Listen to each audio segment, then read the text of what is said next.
దత్త అప్పాజీకి దత్త అప్పాజీకి దత్త అప్పాజీకి దత్త అప్పాజీకి దత్త అప్పాజీకి.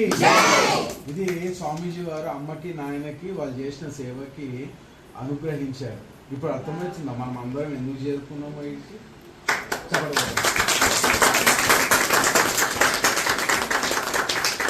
భక్తుడు అన్ని చమత్కారాలు చేస్తారు. అక్షంతలు శివుడు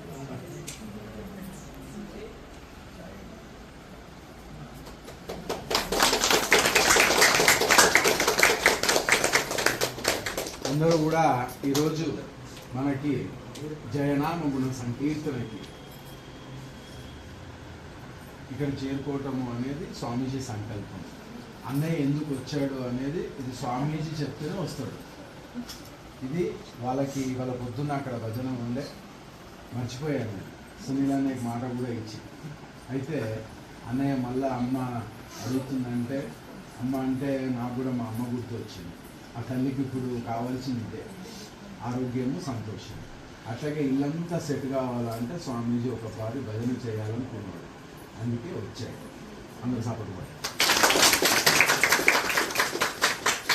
మన జయనామగుణ సంకీర్తన ద్వారా దత్త అప్పాజీ పంపించిన అనుగ్రహము వీళ్ళందరూ కూడా చక్కగా అనగా దత్తులనే మీరందరూ అనుకుంటూ అక్షింతలు వేసి దిగంబర నామం 11 మార్లు చెప్పాలి.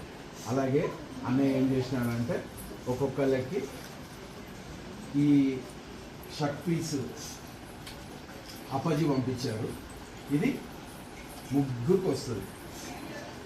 మా కళ్ళకు డిఫరెన్స్ ఉండదు, మీ కళ్ళలో డిఫరెన్స్ ఉంటే తీసేయండి, గుర్తుపెట్టుకోండి.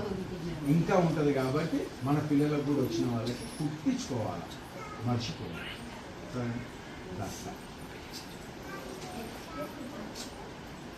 దిగంబరా దిగంబరా శ్రీపాద వల్లభ దిగంబరా దిగంబరా